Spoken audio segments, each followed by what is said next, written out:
Welcome back to Your Real Estate Voice with Barb Schlinker, the weekly radio show that informs and educates you on how to buy or sell real estate with Barb Schlinker, the owner broker of Your Home Sold Guaranteed Realty and the host of the program.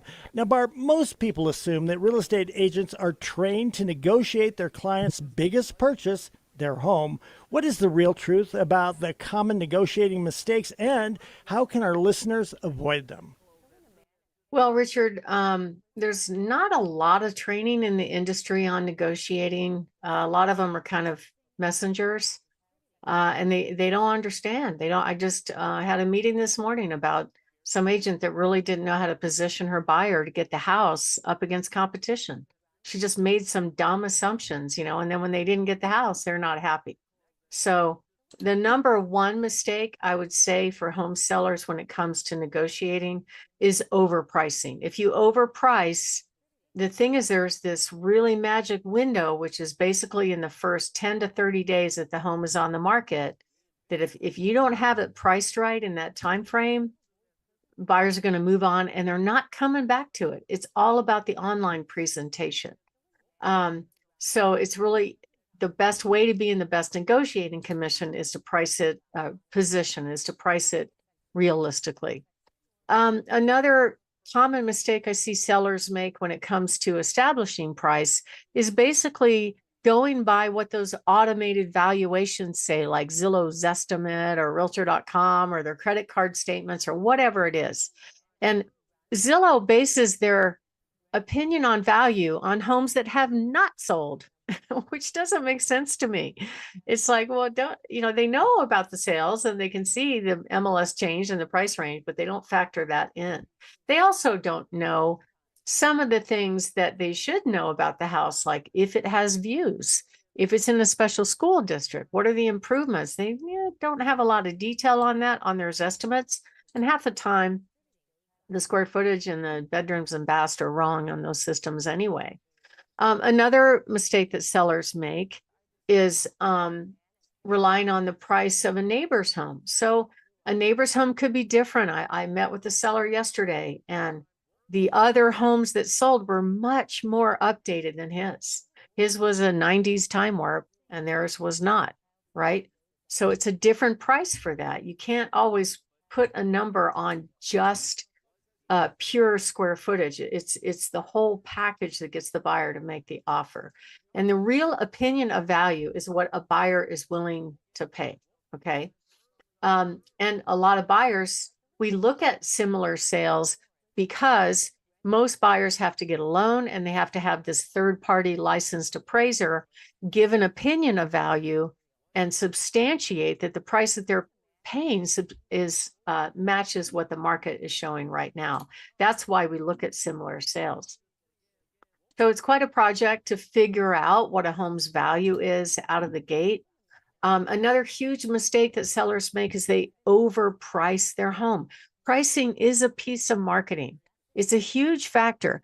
And the buyers are so well educated right now about whether or not the home is a good buy or not. They're going to vote with their feet. They're going to be able to tell if they find better homes, they're going somewhere else. And in general, the buyers are searching in 50 to 100,000 price increments. So I always try to recommend a number just below those increments. But if you price too high for negotiating room, it's a huge, huge mistake. It's always best to price what I call realistically versus optimistically. Another negotiating mistake I see all the time is if you get if they're not really trying to work with the buyer, especially if they only have one that they're working with. Most people want to win on both sides. I totally get that, right? And sometimes it's their agent that's telling them to make a lowball offer or not make their best offer, which just happened recently. You as the buyer, as the consumer or the seller have to make that call. Don't let some agent that really isn't very well trained talk you into doing something that could cost you that home if you really, really want it. But at the end of the day, people need to feel like they have won. I recently had somebody that sent this really awful offer on my listing. It was well below asking price. They wanted a whole bunch of closing costs. They demanded a brand new roof solely because the roof was 10 years old. And she goes, I'm just trying to put together a win-win, which was really win for the buyer, lose for the seller. And guess what? They didn't get the house. Moving on. They did respond to him, but that buyer did not get the house. So when you get offers, try not to be offended because you really don't know who's influencing their decision about an offer. It could be their agent is suggesting they make a lower offer because the agent thinks that their value is telling their buyer to offer less. And that's how they bring value by allegedly saving the buyer money. But if it comes at the cost of them not getting the house, if I was a buyer, I wouldn't be happy about that. And we bought our property when we first, we have a house up north. We were in a bidding war against someone else over that land. And we made our best offer, you know, and the other guy just kind of bowed out, but we wanted that house and we wanted that property. And so we weren't going to let competition get in the way of what was our best offer. Half the time, these agents really don't know what the situation is, even though they'll ask and we'll tell them, hey, we got multiple offers, bring your best and highest. They don't know what to do. They're making weird assumptions like, and I quote, don't worry, the seller's definitely going to counter your offer. How do you know that? It's the seller's decision about which offer they're going to accept. So you can't make any kind of assumptions.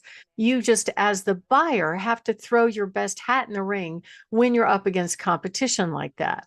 So there are a lot of agents that really don't understand the market. They assume that it's absolutely a total buyer's market and you should get a discount. And I'm going to make sure that you're going to get a discount. And oh, by the way, I'm going to get stuff for you too. And at the end of the day, they don't get the house. That's a massive mistake on the buyer side. And also, they sometimes fail to position their buyers to win against competition. Like if the letter from the lender doesn't tell the whole story.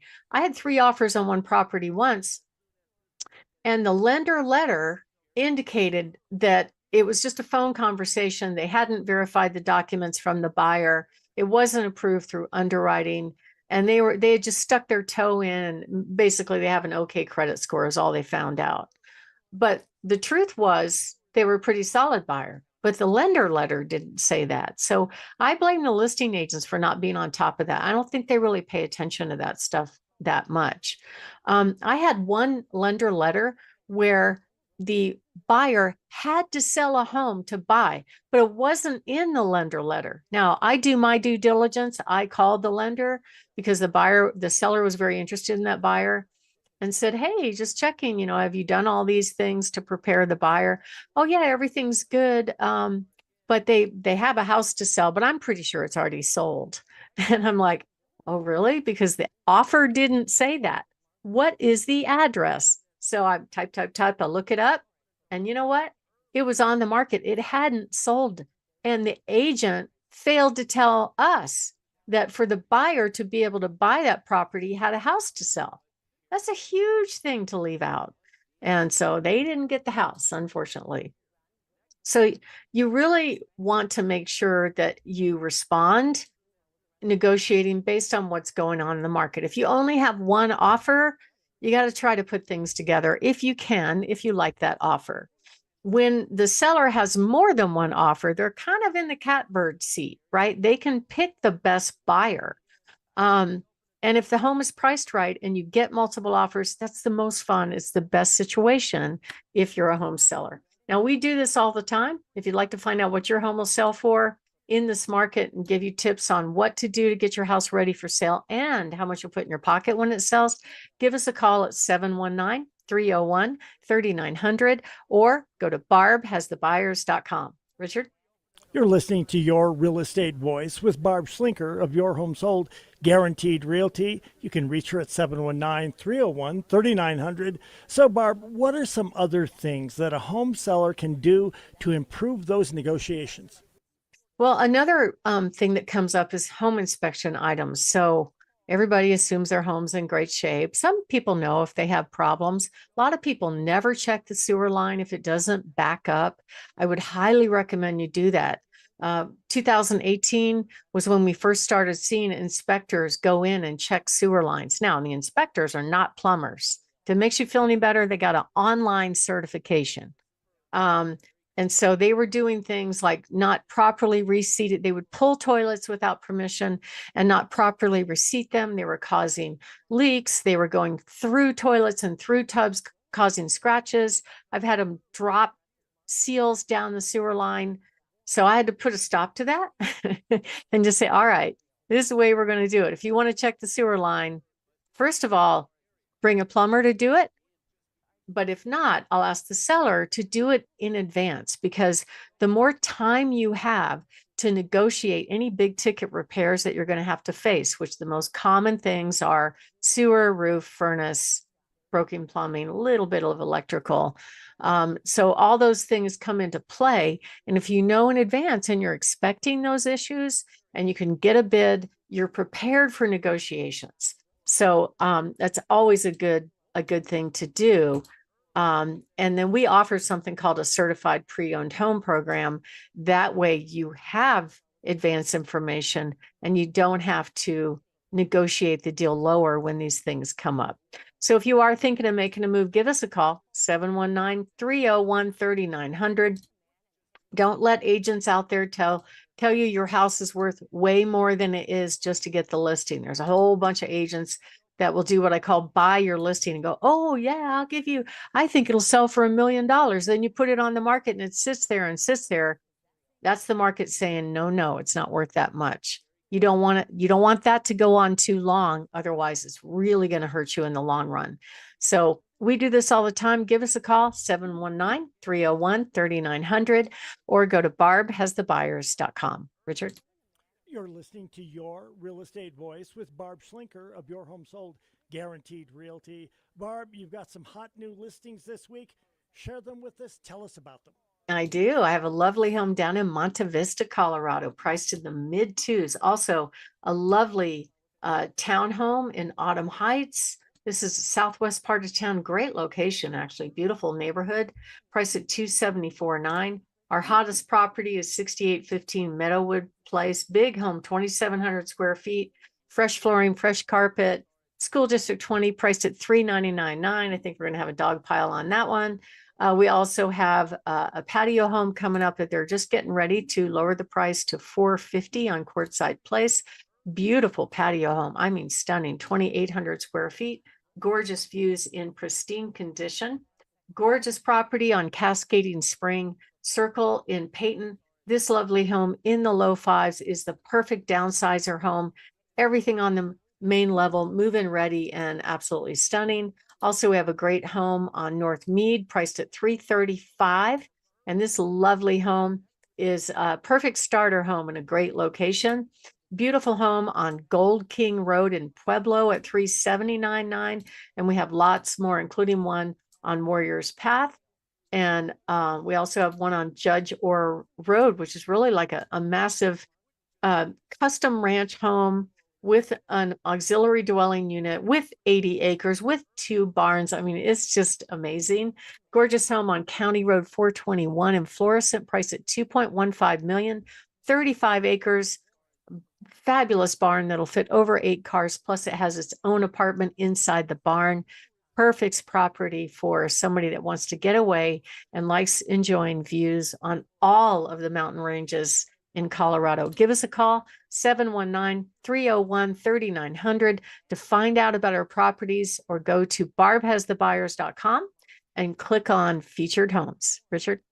You've been listening to Your Real Estate Voice. It airs every Saturday morning. If you're thinking of making a move, call Barb at 719-301-3900 or visit barbhasthebuyers.com. Remember, you can see replays of the show on Barb's YouTube channel, Barb Schlinker, or you can listen to the entire podcast on all of the popular platforms like Apple, iHeartRadio, and many, many others. Thanks for listening this weekend. To reach out to Barb, again, that number is 719-301-3900. Barb, have a great weekend. Be safe. Talk to you soon. Thank you. Have a great weekend.